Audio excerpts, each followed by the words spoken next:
ওই তো সামনে একটা ঘর দেখা যাচ্ছে, যাই একটু পানি পান করে আসি। এরপর বৃদ্ধা তরমুজ ঘরের ভেতরে চলে যায়। কে কে এসেছো? দয়া করে আমাকে একটু হাসপাতালে নিয়ে যাও, আমি যে খুব অসুস্থ হয়ে গিয়েছি। দূর দূর, নিজেই চলতে পারছি না, তোকে আবার হাসপাতালে নিয়ে যাব কি করে? টেবিলে দেখো, আমার জাদুর লাঠি রাখা আছে। ওই জাদুই লাঠিকে বলে একটা উড়ন্ত অটো নিয়ে এসো বুড়িমা, আর এই কালু জাদুকরকে বাঁচাও। জাদুর লাঠি? তার মানে এটা দিয়ে আমি যা ইচ্ছে তাই করতে পারবো? মিনু বৃদ্ধা জাদুর লাঠি হাতে পেয়ে পানি পান করার কথাও ভুলে যায়, আর কালুকে সাহায্য না করে জাদুই লাঠিটা নিয়ে চলে যায়। যেও না বুড়িমা, যেও না, আমার জাদুর লাঠিটা নিয়ে যেও না, আমাকে সাহায্য করো বুড়িমা। এ কি দাদা, কি হয়েছে তোমার? এভাবে কাঁদছো কেন? কালু তোতাকে সব কথা খুলে বলে, আর কালুর কথা শুনে তোতা তার অটোতে করে কালুকে হাসপাতালে নিয়ে যায়। জাদুর লাঠি, আমাকে একটা উড়ন্ত অটো এনে দে তো। সাথে সাথে মিনু বৃদ্ধার সামনে একটা উড়ন্ত অটো চলে আসে, আর মিনু বৃদ্ধা খুশি হয়ে উড়ন্ত অটোতে চড়ে টুনির বাড়িতে চলে যায়। ডাক্তার তোমাকে যেতে বলেছে কালু দাদা, এসো আমি তোমাকে অটোতে করে বাড়িতে পৌঁছে দিচ্ছি। না, এমনিতেও তুই আমার অনেক উপকার করেছিস, তোকে অনেক ধন্যবাদ তোতা। যদি কখনো বিপদে পড়িস তাহলে আমার তরমুজ বাড়িতে আসিস, আমি তোকে সেদিন সাহায্য করব। এরপর তোতা সেখান থেকে চলে যায়। কি মজা, কি মজা! ঠাম্মি এসেছে। ঠাম্মি, ও ঠাম্মি, তুমি আমাদের জন্য কি এনেছো? এই, সরে যা তোরা, আমার সামন থেকে সরে যা বলছি, আমি তোদের ঠাম্মি নই। এ কি মা, তুমি এসেছো? এই যে টুকি টুনটুন, তোদের জন্য খাবার রেখেছি, যা তোরা খেয়ে নে। এ কি টুনি, তুই আমার চিন্তা না করে তোর সৎ মেয়েদের জন্য খাবার বেড়ে রেখেছিস কেন? ওদের সামনে এভাবে বলো না মা, ওরা যে খুব কষ্ট পাবে। তাছাড়া এখন থেকে আমি যে ওদের মা। তুমি ফ্রেশ হয়ে এসো মা, আমি তোমাকে খেতে দিচ্ছি। এই টুকি আর টুনটুনের জন্য আমার মেয়েটা শান্তিতে একটু বিশ্রামও নিতে পারে না। এদের আমি এমন অবস্থা করব, ওরা বাড়িতে থাকতে পারবে না। এরপর দেখতে দেখতে সেদিন কেটে যায়। ঠাম্মি, ও ঠাম্মি, এই দেখো, আমরা তোমার জন্য তেঁতুল কুড়িয়ে এনেছি। নাও ঠাম্মি, তেঁতুল নাও।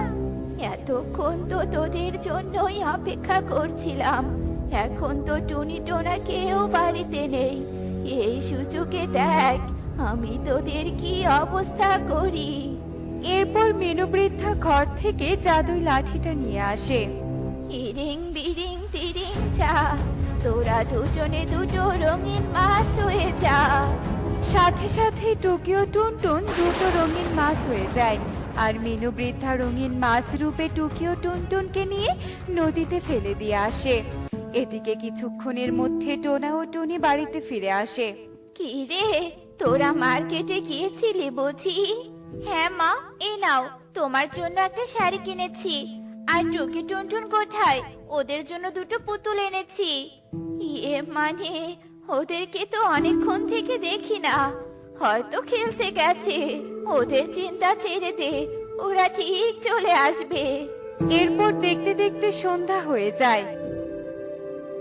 হায় হায় রে, আমার এ কি সর্বনাশ হয়ে গেল! তুমি আমাকে ক্ষমা করে দাও টোনা, আমি তো আমার মেয়েদেরকে দেখে রাখতে পারলাম না। কেঁদো না টুনি, এতে তোমার কোনো দোষ নেই। কেঁদো না তুমি, শান্ত হও। মাছ ধরতে আমার খুব ভালো লাগে, আজ আমি মাছ ধরে অসহায় বিড়ালদের খেতে দিব। এরপর পরিকন্যা নদীতে আবারও ছিপ ফেলে, আর তখন অন্য একটা রঙিন মাছ ওঠে। দুটো রঙিন মাছ, আজ বরং এই দুটো রঙিন মাছকে বিড়ালদের খেতে দিব। যাই, বিড়ালদের কাছে যাই।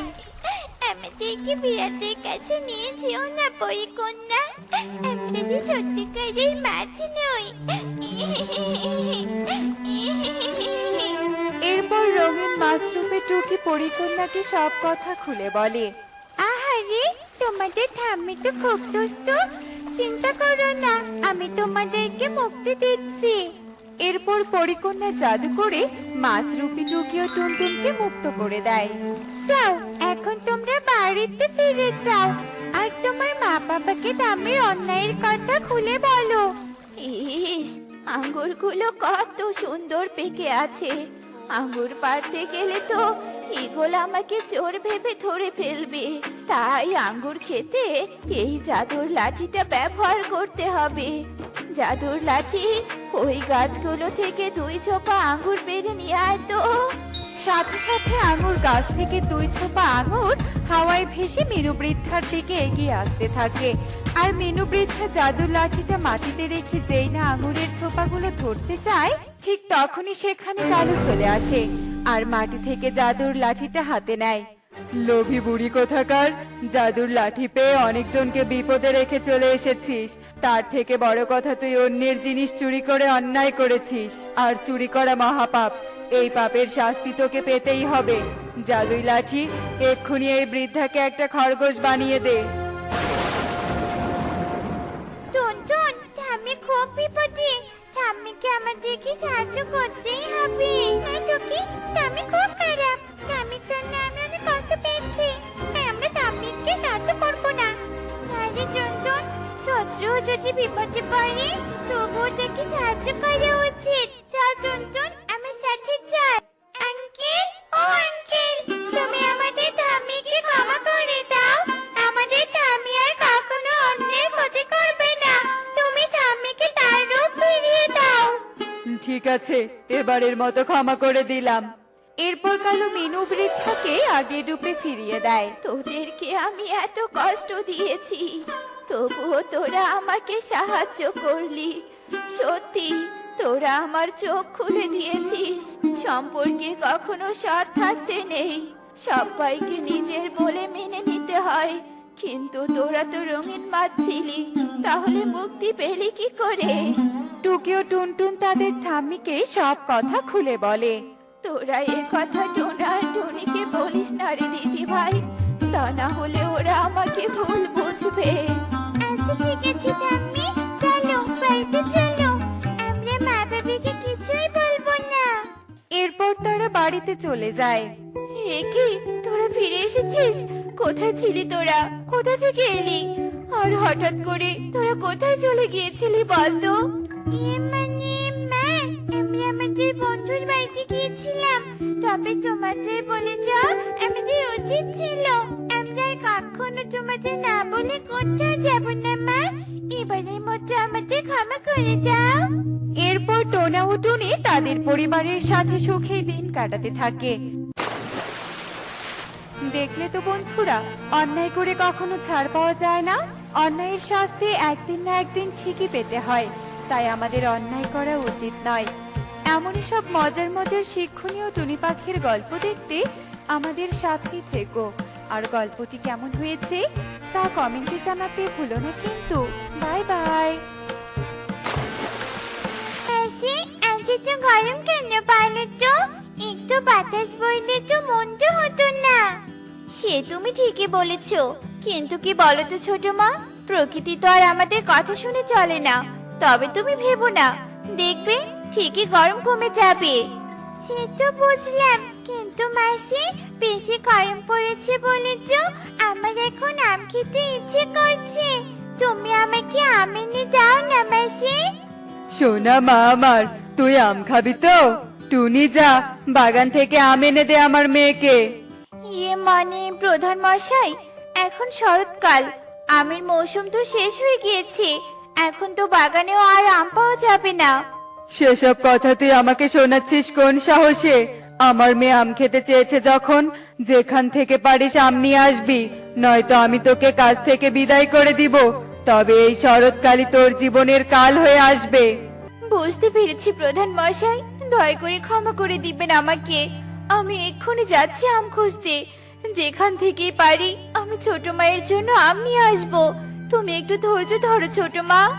চাকরি বাঁচানোর আশায় টুনি আম খুঁজতে বেরিয়ে পড়ে। আর টুনি আমের চিন্তায় বন থেকে অন্য বনে উঠতে থাকে, কিন্তু কিছুতেই আমের সন্ধান পায় না। হায় বিধাতা, এখন আমি কি করব? কোথাও তো আমি কোনো আম দেখলাম না। আর শরৎকালে আমি আম পাবোই বা কোথায়?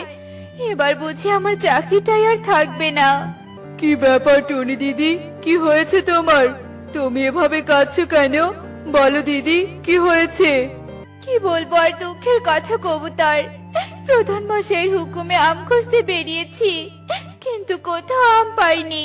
আর আম না পেলে যে আমার চাকরিটা আর থাকবে না। সর্বনাশ, এ তো সরাসরি প্রধান মশাইয়ের হুকুম। আমি তো তোমাকে সাহায্যও করতে পারবো না। এ বনে না পেলে পাশের বনে আম খোঁজো, পাবে কিনা সেটা তোমার ভাগ্যের ব্যাপার। টুনিকে সান্ত্বনা দিয়ে কবুতর চলে যায়। আর টুনি চোখের জল মুছে পুনরায় উঠতে শুরু করে আর আম খুঁজতে থাকে। আম খুঁজতে খুঁজতে টুনি পাশের বনে যায়। আর পাশের বনে গিয়ে টুনি হতবাক হয়ে যায়। এ কি কাণ্ড! এই বনে সবকিছু এমন অদ্ভুত কেন? চারদিকে কেমন জানি শুনশান পরিবেশ। গাছগুলো কেমন নিস্তব্ধ হয়ে দাঁড়িয়ে আছে, ডালপাতা কিছুই নড়ছে না। এই বনে গাছে গাছে সব রকমের ফল ঝুলছে। ওমা, দেখি আমও আছে। যাই হোক, সেসব নিয়ে আমার কি মাথা ব্যথা। আমি আম নিতে পারলেই বাঁচি। আম নিতে এসেছো ভালো কথা, আম নাও, কিন্তু আমাকে মুক্ত করে দাও, আমাকে সাহায্য করো। কে কে চিৎকার করছে? কে কথা বলছে? সামনে এসো। এমন গাছ ছমছমে পরিবেশে কেউ আমাকে ভয় বা দ্বিধাদ্বন্দ্বে ফেলো না। সামনে এসো, সামনে এসে বলছি। আমি সামনে যাব কি করে? আমি যে বন্দি। তবে বিশ্বাস করো, আমি তোমাকে ভয় দেখাচ্ছি না। আমি তোমার কাছে সাহায্য চাই, তুমি আমাকে সাহায্য করো। সাহায্য করব মানে? আমি তো সাধারণ একটা পাখি। আর আমি তোমাকে না দেখে, তোমার সমস্যা না জেনে আমি তোমাকে সাহায্য করব কি করে? দয়া করে তুমি আমাকে দেখা দাও। দেখতে চাও? দেখতে চাও আমাকে? তবে অনুসরণ করো আর চলে এসো পুরনো বাড়িতে। আমি আছি, এখানেই আছি। এরপর টুনি আওয়াজ অনুসরণ করে যেতে থাকে। আর উঠতে উঠতে টুনি সেই পুরনো বাড়ির কাছে যায়। পুরনো বাড়ির চারদিকে ফল ফলাদির গাছ দেখে টুনি হতবাক হয়ে যায়। আর টুনি পাকা পাকা আমের দিকে খেয়াল না করে পুরনো বাড়ির ভেতরে যায়। আর খুব সুন্দর একটা পরীর মূর্তি দেখতে পায়। এসেছো, এসেছো তুমি? আমি আজ ভীষণ খুশি যে কেউ আমার ডাকে সাড়া দিয়েছে। দয়া করে তুমি আমাকে এখান থেকে নিয়ে চলো, আমি যে মুক্ত হতে চাই। দয়া করে আমাকে সাহায্য করো। কি অদ্ভুত ব্যাপার! পাকা আম নিতে এসে পরীর মূর্তির খোঁজ পেলাম। মূর্তি থেকে আবার আওয়াজও আসছে, কিন্তু মূর্তিটা দেখতে ভারী সুন্দর। এই মূর্তিটা আমি নিয়ে যেতেই পারি। তাতে যদি মূর্তিটাকে সাহায্য করা হয় তবে তো মন্দ হয় না। এই মূর্তি পুরনো বাড়িতে থাকার চেয়ে আমার বাড়িতে থাকলে আরো বেশি সুন্দর লাগবে। টুনি আর কোনো চিন্তা ভাবনা না করে পরীর মূর্তিটা নিয়ে পুরনো বাড়ি থেকে বের হতে চারদিকে প্রচন্ড বাতাস বইতে শুরু করে। আর আকাশ কালো ঘন মেঘে জমে যায়। আর আকাশে কালো ঘন মেঘ জমে গর্জন করতে থাকে। টুনি এর মধ্যেই কিছু পাকা আম পেরে নেয়। আর মূর্তি সহ পাকা আম নিয়ে টুনি উড়াল দেয়। সে দেখছিস কি মা, তুই তো পাকা আম খেতে চেয়েছিলি, টুনি পাকা আম এনে দিয়েছে। তো এবার নে মা, আম খা। খাবো তো নিশ্চয়, কিন্তু টনি মাসিকে তো দেখছি না। টনি মাসি আমগুলো দিয়ে আবার কোথায় চলে গেল? একটা আম তো টনি মাসিকে দিতেও পারতে। সেটা নিয়ে তোকে ভাবতে হবে না রে মা, তুই আম চেয়েছিলি, আম পেয়েছিস। এবার নিশ্চিন্তে আম খা। টুনি আম এনেছে জন্য তো আর টুনিকে আম দিতে হবে না। তুই খা রে মা। একরি মা, আমার এ কি সর্বনাশ হলো! সামান্য আমের জন্য আমার মেয়ের ঠোঁট ভেঙে গেল। এগুলো আম নাকি পাথর? রাগে গজগজ করতে করতে এগুল ছুরি সহ আম আছাড় মেরে ফেলে দেয়। আর সব আম ভেঙে টুকরো টুকরো হয়ে যায়। আর সকলে ইকরিকে নিয়ে ব্যস্ত হয়ে পড়ে। পরীর মূর্তিটাকে যখন উদ্ধার করতে পেরেছি, তখনই মায়াবী ঝর্ণার জলও মূর্তির মাথায় ঢালতে পারবো। পরী আমাকে অনুরোধ করেছে আমি পরীকে মুক্ত করবই। পরী তো বলেছিল এই মায়াবী ঝর্ণার জল পরীর মূর্তির মাথায় ঢাললেই পরী স্বাভাবিক হবে। এই বদমাইশ টুনির কারণে আমার মেয়ের ঠোঁট ভেঙেছে। এবার আমি ওই টুনির ঠোঁটও ভেঙে দিব, শেষ করে দিব আজ আমি টুনিকে। শান্ত হন প্রধান মশাই, টুনি নিশ্চয় তার কৃতকর্মের জন্য শাস্তি পাবে, সেজন্য তো আপনাকে শান্ত থাকতে হবে। এসব কথা বলতে বলতে ঈগল আর কবুতর টুনির বাসায় যায় আর দেখে টুনি পরীর মূর্তির মাথায় জল ঢালছে। আর টুনিকে দেখে ঈগল রাগে ফুঁসতে থাকে। শয়তান টুনি, তুই আমার মেয়ের সর্বনাশ করে তুই এখানে তামাশা করছিস? শয়তান, আমি তোকে পাকা আম আনতে বলেছিলাম, আর তুই কিনা পাথরের আম নিয়ে এসেছিলি। কি বলছেন প্রধান মশাই? আমি তো পাকা আমি নিয়ে এসেছিলাম। একদম ন্যাকামি করবি না বদমাইশ টুনি, তোর কারণে আমার মেয়ের ঠোঁট ভেঙেছে, আমি তো তোর ঠোঁট কাটবই। সিপাহী, ধরো বদমাইশ টুনিকে। খবরদার, টুনিকে কেউ ছুবে না, টুনির কোনো দোষ নেই। বহুকাল আগে তান্ত্রিক যখন বিনা কারণে আমাকে আমার বিশ্রামাগারে পাথরের মূর্তিতে পরিণত করে দিয়েছিল, তখনই বনের সব ফল ফলাদির গাছ পাথরে পরিণত হয়েছিল। কারণ ওই বনের সবকিছুর সাথে যে আমার আত্মার সম্পর্ক ছিল, ওরা যে সকলে আমার বন্ধু ছিল।